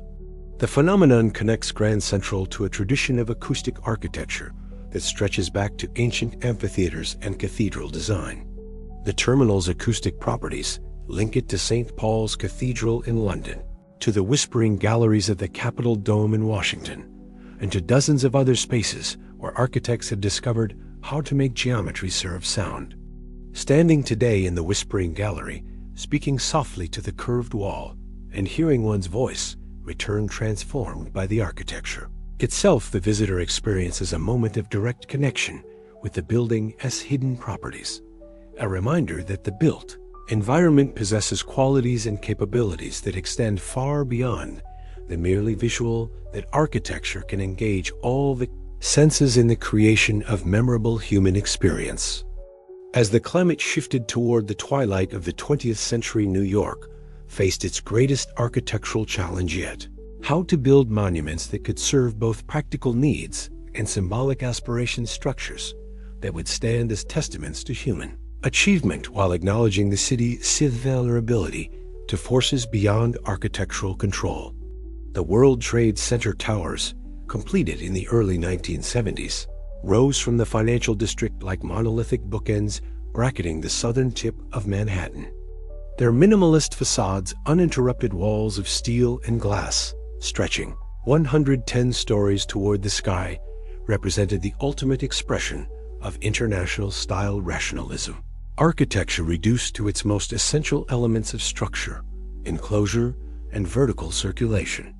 Minoru Yamasaki's design philosophy for the towers emphasized both monumentality and humanity, seeking to create structures that would inspire awe while maintaining connection to human scale. The building's distinctive Gothic-inspired arches at ground level provided visual relief from the stark geometry of the tower. Facades, their pointed forms creating covered walkways that offered pedestrian shelter and suggested that even the most modernist architecture could acknowledge historical precedent. The construction of the Twin Towers required architectural innovations that pushed engineering to new frontiers. The building's structural system relied on exterior load-bearing walls that carried both gravity and wind loads, eliminating the need for interior columns and creating vast, uninterrupted floor plates ideal for modern office planning. The revolutionary approach to skyscraper structure influenced tall building design worldwide, demonstrating how architectural innovation could emerge from practical problem-solving. The tower's impact on the Manhattan skyline was immediate and dramatic. For the first time since the Empire State Building's completion, New York possessed architectural icons that could be recognized instantly from great distances, their twin profiles creating a distinctive marker for the financial district when viewed from Brooklyn, New Jersey, or the harbor. The World Trade Center complex included more than just the famous towers. The entire 16-acre site was conceived as a vertical city with underground shopping concourses, subway connections, and parking facilities that created a three-dimensional urban environment. The plaza between the towers, with its dramatic sculpture and carefully planned sightlines, attempted to humanize the scale of the massive structures while providing public space in one of the city's most densely developed districts. Office workers in the towers experienced New York from perspectives that no previous generation of city dwellers had ever known. The upper floors offered views that encompassed the entire metropolitan region, from the Statue of Liberty to the George Washington Bridge, from the Atlantic Ocean to the mountains of New Jersey. These aerial perspectives transformed the occupants into observers of their own civilization, able to see the patterns and rhythms of urban life spread out like a living map beneath their feet. The tower's destruction on September 11, 2001, created a void in both the Manhattan skyline and the American architectural consciousness that could never be filled by replacement structures. The collapse revealed how thoroughly the buildings had become integrated into the city's visual identity, their absence more shocking than their presence had ever been. The architectural aftermath of that destruction launched the most complex and emotionally charged building project in New York history. The competition for the new World Trade Center design attracted architects from around the world, each proposing solutions to the impossible challenge of creating structures that could serve as both memorial and monument, acknowledgement of loss and assertion of resilience. Daniel Libeskind's master plan for the rebuilt site attempted to balance multiple architectural imperatives: the need for office space to replace what had been lost, the requirement for memorial spaces to honor those who died, and the desire for symbolic structures that would demonstrate the city's refusal to be intimidated by terrorism. The plan's angular geometries and dramatic void spaces sought to embed memory directly into the architecture itself. One World Trade Center, the centerpiece of the rebuilt complex, rose through the 2000s as a deliberate architectural response to the vulnerability that the original tower's destruction had revealed. Its chamfered corners and fortified base acknowledged security concerns that previous generations of skyscraper architects had never needed to consider, creating a new vocabulary of defensive architecture disguised as civic monumentality. The 9/11 Memorial, with its twin reflecting pools marking the exact footprints of the original towers, transformed absence into architectural presence.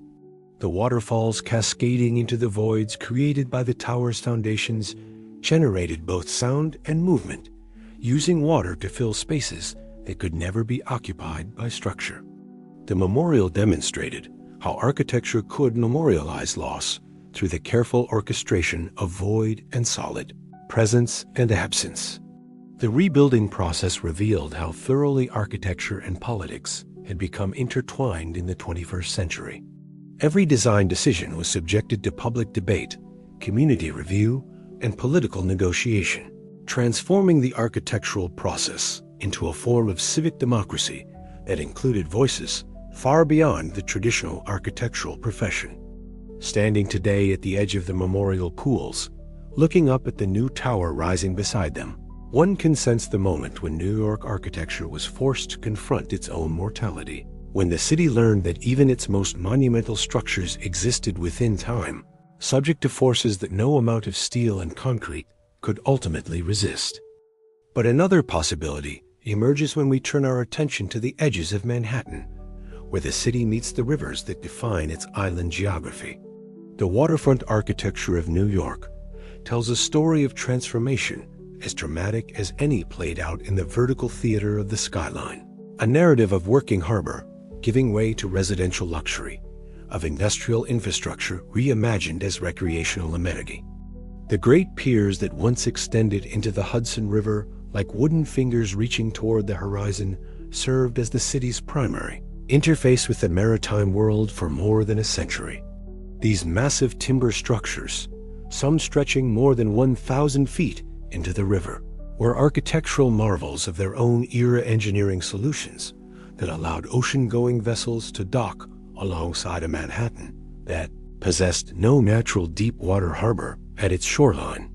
Each pier was a specialized architectural ecosystem designed for specific kinds of maritime commerce. The passenger ship terminals featured waiting rooms with cathedral-high ceilings, their interiors decorated with murals depicting global destinations accessible via New York's harbor. The freight piers housed immense cargo handling equipment, cranes, hoists, and conveyor systems that transferred goods between ship and shore with mechanical precision. The Cunard Building, completed in 1921, represented the apotheosis of maritime architecture in Manhattan. Its grand booking hall, with vaulted ceilings decorated with maps of transatlantic shipping routes, served as the terrestrial terminus for some of the world's most luxurious ocean liners. Passengers booking passage to Europe could experience a preview of shipboard grandeur in the building's opulent interiors. The architectural infrastructure of the working waterfront extended far beyond the piers themselves. Warehouses lined the inland streets, their loading docks oriented toward the water to facilitate the movement of goods between ship and shore. These utilitarian structures, built for durability rather than beauty, possessed an honest architectural character that expressed their function without ornamental disguise. The decline of New York as a commercial port, accelerated by the growth of containerized shipping and the shift of maritime commerce to New Jersey facilities, left miles of waterfront infrastructure suddenly obsolete. The piers, once bustling with commercial activity, became empty platforms extending into the river like architectural ghosts reaching toward a vanished purpose. The transformation of this abandoned infrastructure into recreational and residential amenities required architectural imagination that could see potential in industrial ruin. The conversion of Pier 17 into a shopping and entertainment complex demonstrated how maritime architecture could be adapted for entirely different functions while preserving the character that connected the structures to their waterfront location. The High Line, built on the elevated freight railway that once carried goods from the waterfront to inland warehouses, became the most celebrated example of waterfront infrastructure repurposed as public amenity.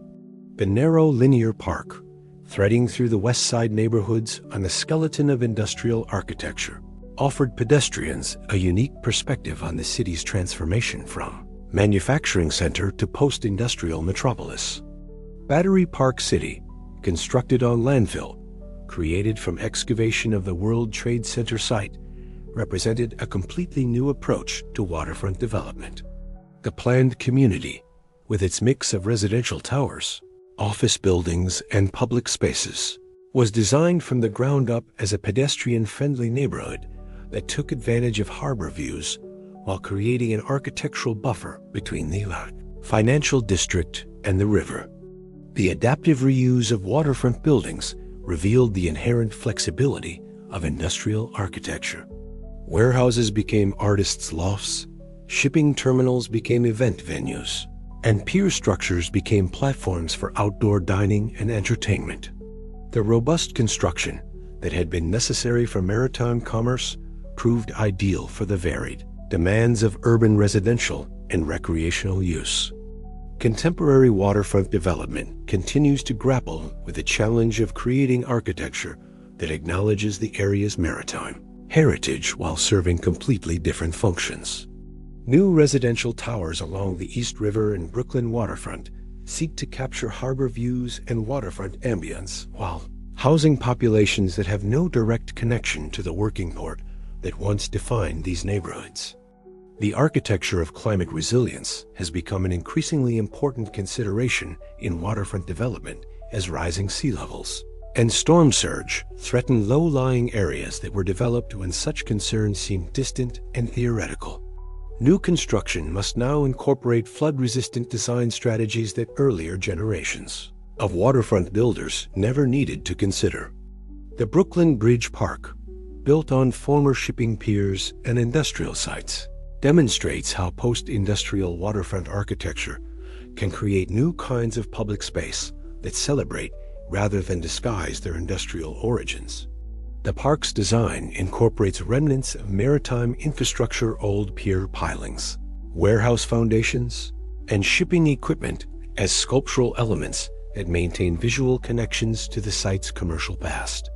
Standing today on the Brooklyn Heights Promenade, looking across the river toward the Manhattan skyline, one can sense the layers of architectural transformation that have reshaped the waterfront over more than 3 centuries, from Native American fishing grounds to Dutch trading posts, from 19th century commercial port to 21st century recreational amenity, each era leaving its architectural signature on the shoreline where the city meets the sea. Meanwhile, in the civic heart of Manhattan, another architectural tradition was reaching its fullest expression in buildings designed not for private profit but for public service. The great municipal structures of New York libraries, courthouses, schools, and museums represented architecture in service of democratic ideals, spaces where the city's commitment to education, justice, and cultural enrichment took physical form in marble, limestone, and bronze. The New York Public Library, completed in 1911, rose on Fifth Avenue like a secular cathedral dedicated to the democratization of knowledge.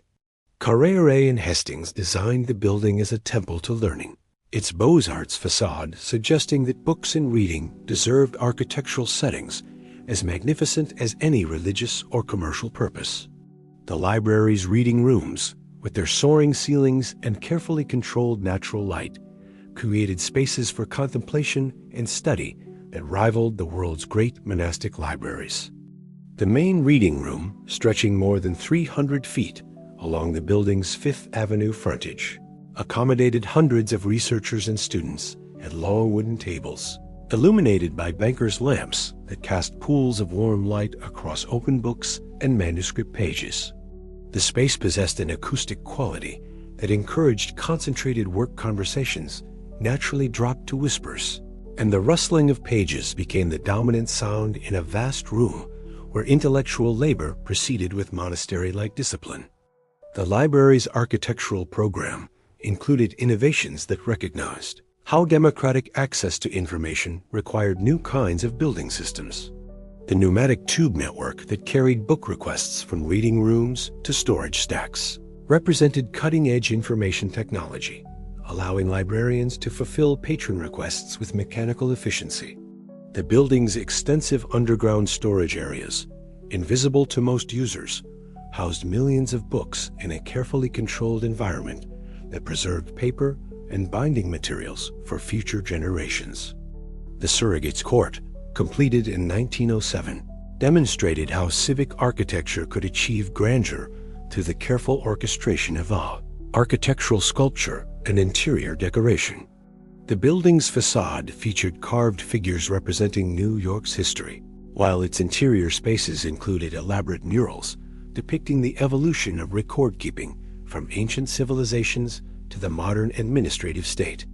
The courthouse served as both functional office building and historical museum, educating citizens about their legal heritage through architectural storytelling. The Brooklyn Museum, begun in 1895, represented the cultural ambitions of a borough that considered itself the equal of Manhattan in civic sophistication. The museum's neoclassical facade, with its monumental staircase and sculptural pediment, announced the institution's commitment to bringing world-class art and culture to Brooklyn's residents. The building's galleries, with their carefully proportioned spaces and controlled lighting, created environments where visitors could encounter great art under conditions that enhanced rather than competed with the aesthetic experience. The municipal building, completed in 1914, served as both office complex and civic symbol, its tower crowned with a gilded statue that embodied the spirit of municipal government.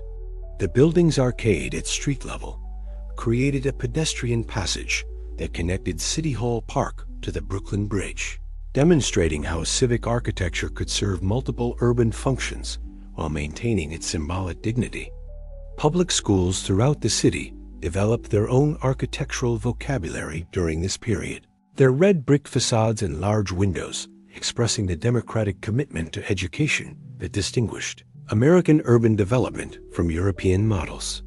The schools were designed as neighborhood landmarks, their architectural presence announcing the community's investment in its children's future. The Bronx County Courthouse, completed in 1934, represented the New Deal era's faith in government's ability to solve social problems through well-designed public institutions.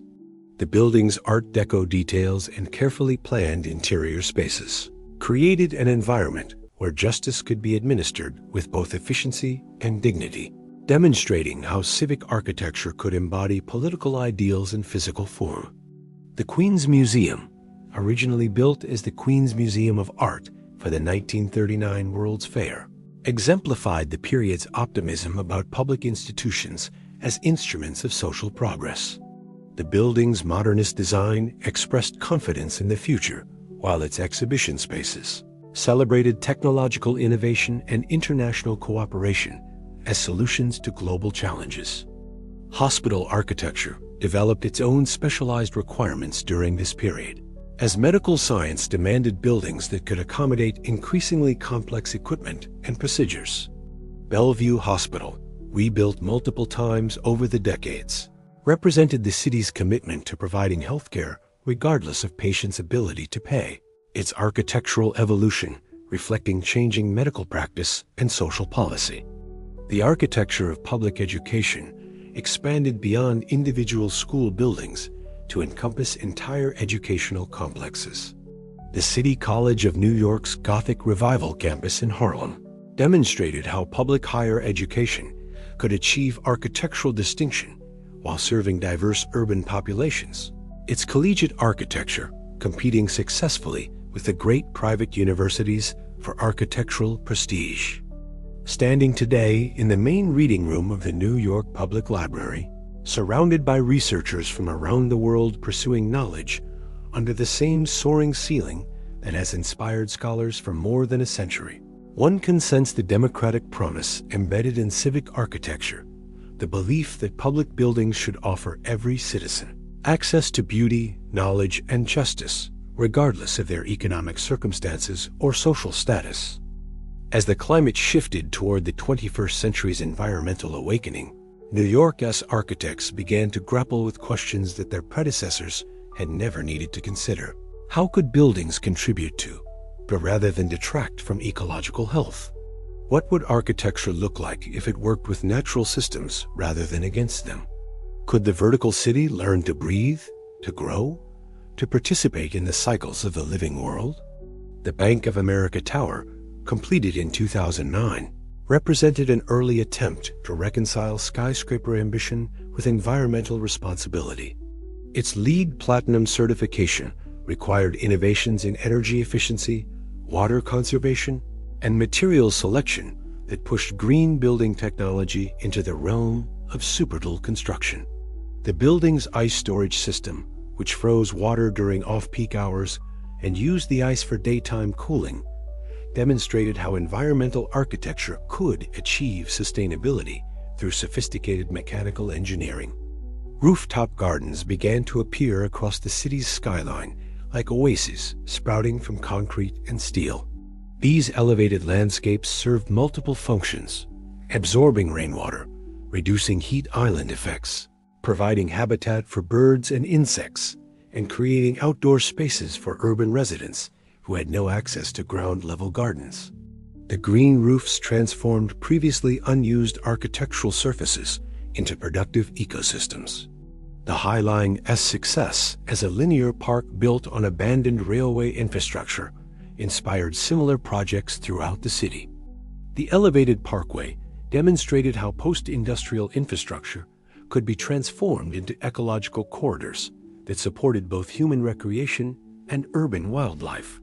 The park's design preserved the wild vegetation that had colonized the abandoned tracks while adding carefully selected plantings that attracted butterflies, birds, and other urban fauna.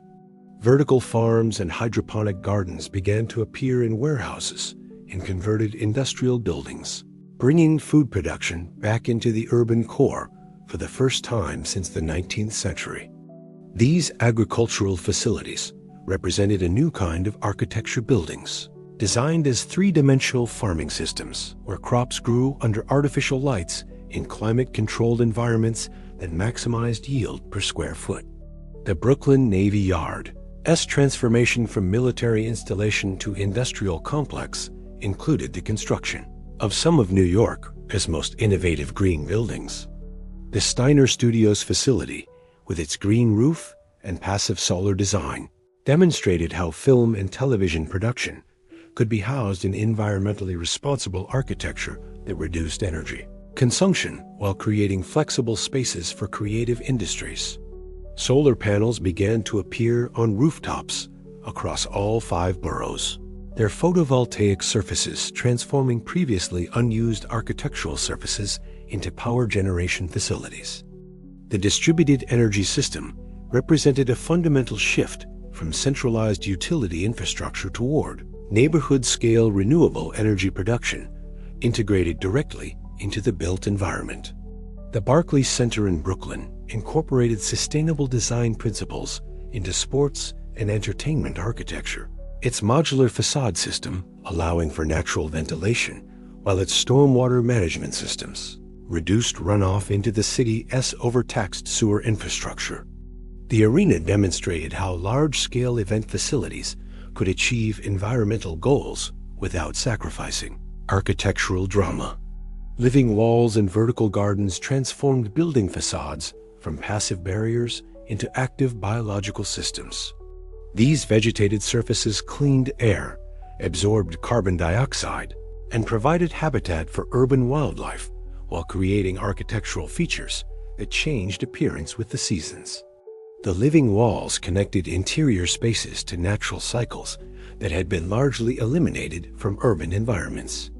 Green infrastructure projects began to replace traditional gray infrastructure throughout the city. Bioswales and constructed wetlands treated stormwater runoff naturally while creating habitat corridors that connected parks and open spaces. These landscape-based systems demonstrated how environmental architecture could extend beyond individual buildings to encompass entire urban watersheds. The renovation of older buildings incorporated green retrofits that improved energy efficiency while preserving architectural character. The Empire State Building's comprehensive renovation reduced energy consumption by nearly 40% through improvements to windows, insulation, and mechanical systems, demonstrating how historic architecture could be adapted for environmental performance without sacrificing its cultural significance.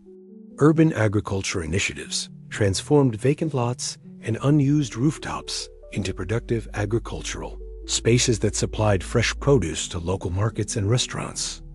These urban farms represented a new kind of architecture structures designed to maximize food production within the constraints of dense urban development. The concept of circular economy began to influence architectural design as architects sought to create buildings whose materials could be reused, recycled, or composted at the end of the structure's useful life. This cradle-to-cradle approach required new thinking about building assemblies and material, connections that had traditionally been designed for permanence rather than adaptability. Climate resilience became an increasingly important consideration in all new construction, as rising sea levels and extreme weather events threatened the low-lying areas of the city.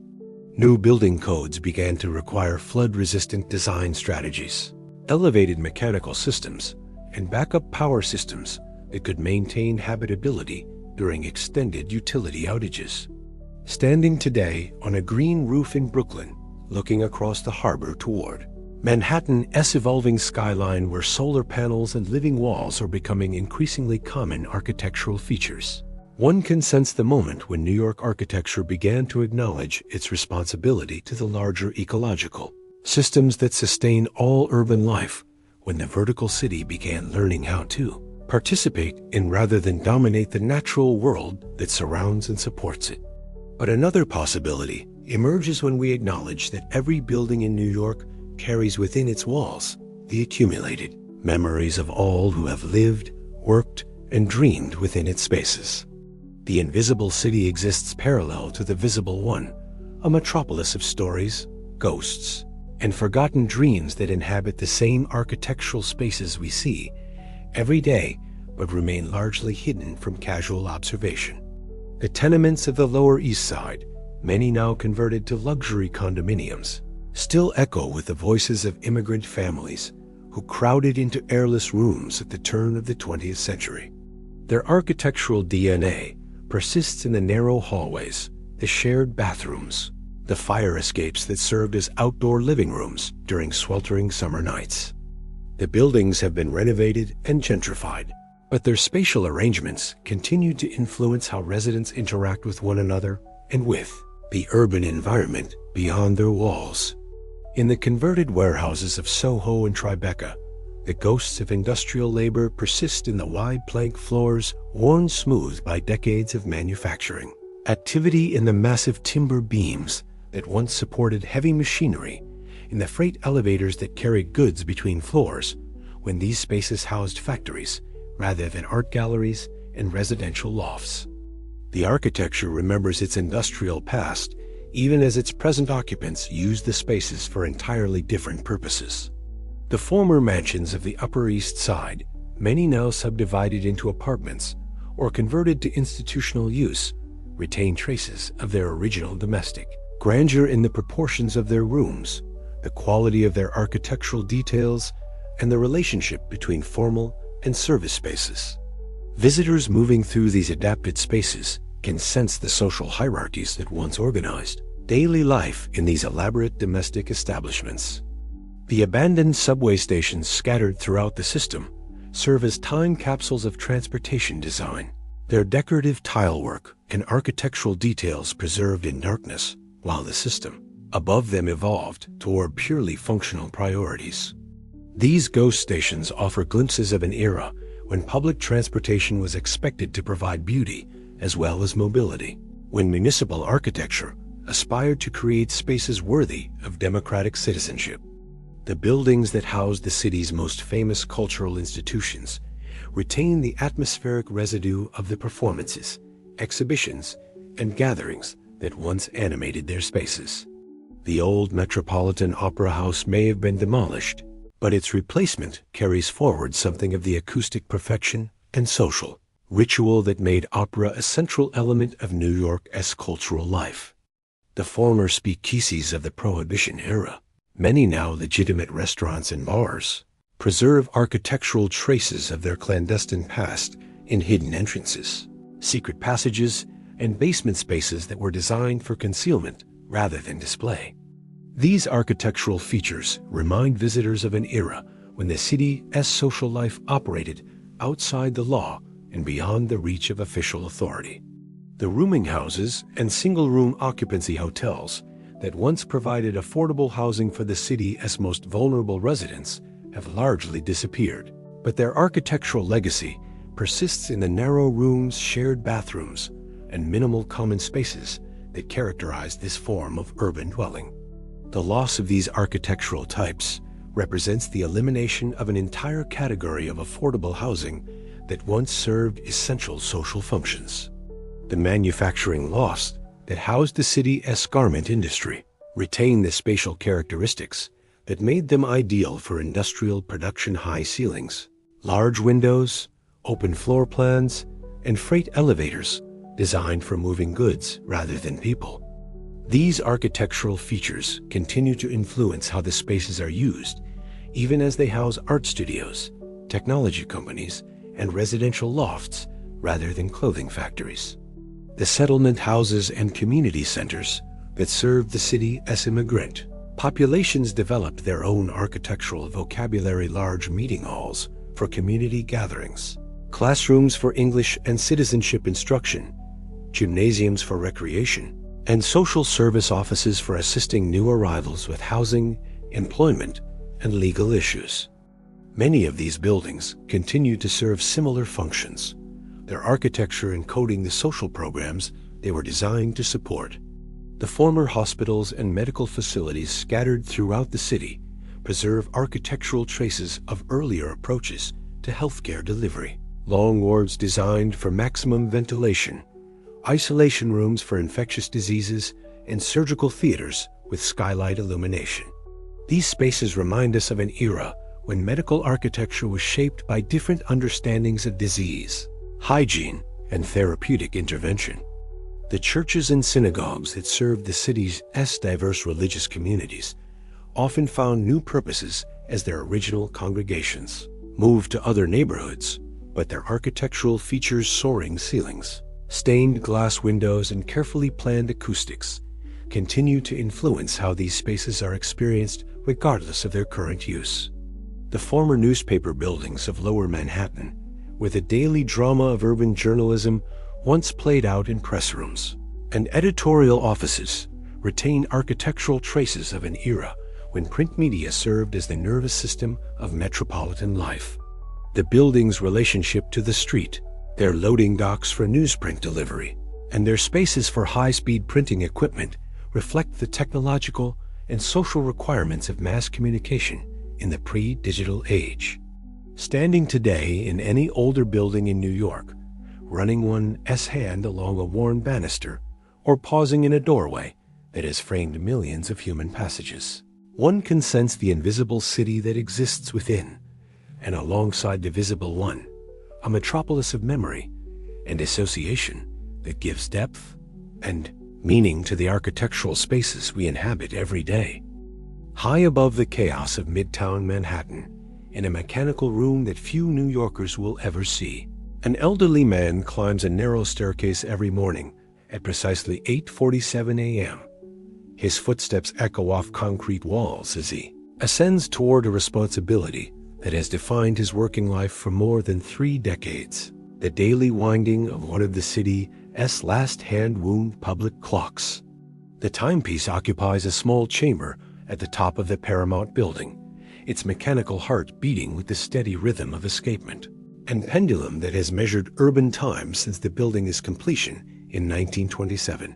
The clock's brass gears, polished smooth by decades of operation, Catch the morning light filtering through windows that offer spectacular views of the city, spreading in all directions, views that the clockkeeper pauses to appreciate before beginning his daily ritual.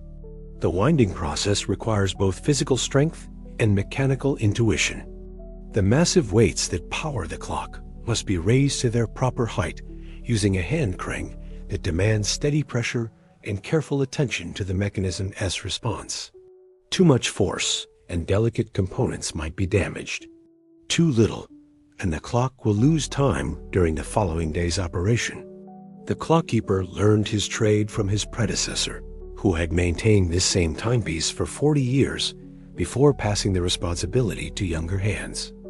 The knowledge transfer occurred not through written manuals, but through months of shared labor, the older man guiding the younger through the subtle signs that indicate when the mechanism is functioning properly and when adjustments are needed. The clock's relationship to the city's rhythm extends beyond its simple function of keeping time. Its chimes mark the hours for residents of nearby buildings who have learned to synchronize their daily routines. With its bronze voice, office workers scheduling meetings, shopkeepers opening their stores, and pedestrians hurrying to appointments all participate unconsciously in the temporal community that the clock creates through its reliable marking of urban time. The mechanical complexity of the timepiece reflects an era when precision instruments were built to last for generations rather than to be replaced by newer technology. Every component was crafted by hand, fitted with tolerances measured in thousandths of an inch, and designed to operate continuously for decades with proper maintenance. The clock represents a form of architectural technology that prioritized durability and repairability over convenience and efficiency. The clockkeeper maintains detailed records of the timepiece's performance, noting variations in its accuracy, environmental factors that affect its operation, and the gradual wear patterns that indicate when components will need replacement. These maintenance logs form an archive of mechanical history, documenting the relationship between human skill and mechanical precision across multiple decades. The view from the clock room changes with the seasons and the times of day, offering the clockkeeper a unique perspective on the city's transformation over the years. He has watched new buildings rise and old ones disappear, observed changes in traffic patterns and urban development, and witnessed the slow evolution of the cityscape from his elevated perch above the metropolitan chaos. During power outages that silence electronic timekeeping systems throughout the building, the mechanical clock continues its steady operation, its independence from electrical systems serving as a reminder of older technologies that operated according to purely mechanical principles. The clock becomes a temporal anchor when digital time displays fail and electronic devices lose their connection to standardized time signals. The clock's chimes create acoustic landmarks that help orient listeners in urban space. Residents who have lived in the neighborhood for years develop an unconscious awareness of the sound's direction and distance, using the hourly signals as navigation aids that supplement visual cues in the complex three-dimensional environment of Midtown Manhattan. The clockkeeper's retirement, when it eventually comes, will mark the end of a particular kind of architectural relationship, the daily interaction between human craftsmanship and mechanical systems that once characterized urban infrastructure but has largely disappeared from contemporary building operations. The city will need to decide whether to maintain the clock's mechanical integrity or convert it to electronic operation that requires no daily human intervention. The preservation of hand-wound clocks in tall buildings represents a form of architectural heritage conservation that extends beyond the protection of facades and interior spaces to encompass the mechanical systems and operational practices that once defined urban life. These timepieces serve as functional museums of precision craftsmanship. Their continued operation depended on the persistence of human skills and knowledge that have no electronic equivalent. Standing today in the mechanical room, with the clockkeeper watching him perform a daily ritual that keeps urban time flowing accurately through brass gears and steel springs, one can sense the connection between architectural space and human ritual that transforms mere building maintenance into something approaching sacred practice. The daily renewal of time itself through the careful application of skill knowledge and devotion to mechanical precision. As the day dies over Manhattan and the city as lights begin their nightly transformation of urban architecture into terrestrial constellations, the skyline assumes its most profound role as mediator between earth and sky, between human ambition and cosmic infinity. The towers that reach toward the heavens during daylight hours become, in darkness, participants in a dialogue with the stars themselves. Each lighted window represents a human life unfolding. At altitude, office workers completing late projects, residents cooking dinner in sky-high kitchens, security guards maintaining vigil over sleeping buildings. The individual lights aggregate into patterns that shift throughout the evening as activities change and people move through their vertical neighborhoods. The city becomes a three-dimensional star chart, its constellations arranged not by celestial mechanics, but by human choices and architectural possibilities. The observation decks that crown the city's tallest buildings offer visitors a unique perspective on this nightly transformation. From the Empire State Building's 86th floor, the metropolitan region spreads in all directions like a galaxy viewed from within, its individual points of light resolving into neighborhoods, districts, and communities connected by the luminous threads of streets and highways. The urban constellation extends beyond the horizon, its glow visible from space as a testament to human presence on the planetary surface. The architectural competition for height that defined much of New York's skyscraper development can be understood as humanity's attempt to participate more directly in cosmic scale to build structures that could serve as bridges between terrestrial and celestial realms. The tops of the tallest buildings exist in atmospheric conditions that most ground-dwelling humans never experience. Their mechanical systems operating in wind speeds and temperature variations that approximate space-like conditions. The lighting systems that illuminate the city's architectural icons serve purposes beyond mere decoration or identification. The synchronized illumination of multiple buildings for civic celebrations or commemorative events creates urban-scale art installations that transform the entire skyline into a single expressive medium. The city learns to use its architectural infrastructure as a canvas for collective emotional expression. Aviation safety requirements have created an unintended aesthetic enhancement of the city's nighttime skyline, as red beacons atop tall buildings pulse in synchronized rhythms that create visual connections between distant structures. These warning lights, designed purely for practical purposes, add a layer of temporal pattern to the static geometry of the built environment. The environmental impact of urban illumination has become increasingly apparent as light pollution interferes with astronomical observation and disrupts natural cycles for both urban wildlife and human residents. The city has begun to experiment with lighting systems that provide necessary illumination while minimizing their contribution to sky glow and ecological disruption. The development of LED technology has revolutionized architectural lighting, allowing building owners to change the color and intensity of exterior illumination with electronic precision. Entire buildings can now shift from warm white to cool blue, from subtle accent lighting to dramatic full facade illumination, transforming the urban landscape into a dynamic display system that responds to events, celebrations, and cultural moments. The historical evolution of New York's skyline can be read in the different approaches to nighttime illumination that characterize buildings from different eras. The floodlit limestone of Beaux-Arts structures creates a warm classical presence, while the internal illumination of glass towers produces cool, contemporary effects.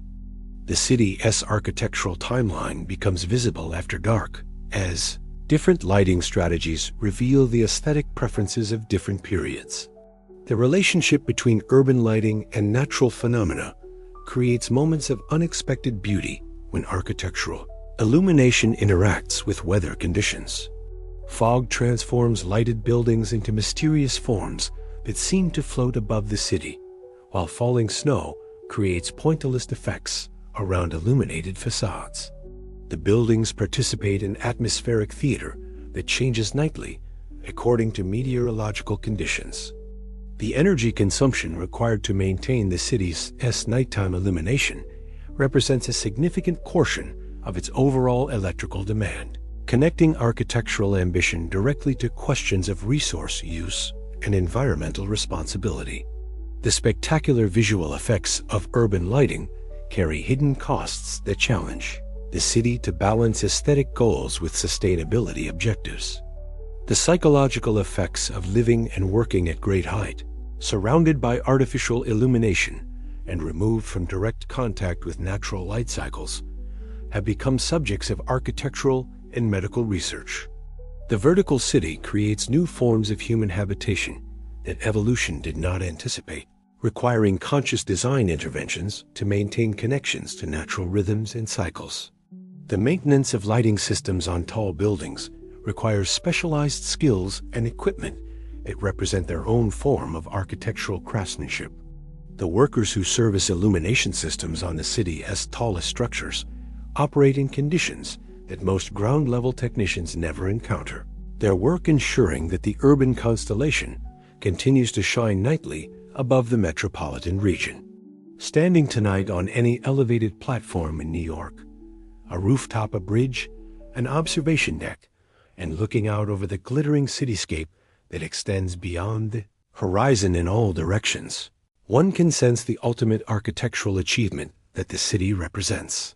The creation of a built environment so vast and complex that it has become a geography unto itself, human-made landscape that rivals natural phenomena in its scale and complexity.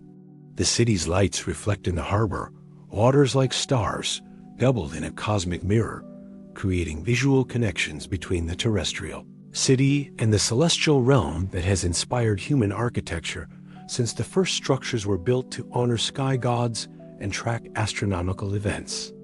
In this moment of reflection, the urban landscape reveals its deepest purpose: to serve as humanity's attempt to inscribe our presence upon the cosmos, to create monuments that acknowledge both our terrestrial origins and our eternal fascination with the infinite spaces that surround our small planet.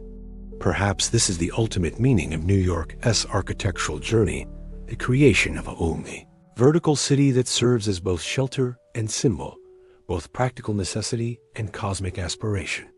The skyscrapers that define the Manhattan skyline are humanity's way of reaching toward the stars while keeping our feet firmly planted on an ancient bedrock that supports all our vertical dreams. If you found yourself moved by this architectural journey through New York's vertical dreams, consider exploring more stories of how human ambition takes physical form in the buildings and spaces we create. The city continues to write its architectural biography in steel and glass, each new structure adding another chapter to the ongoing story of how we build our way toward the sky.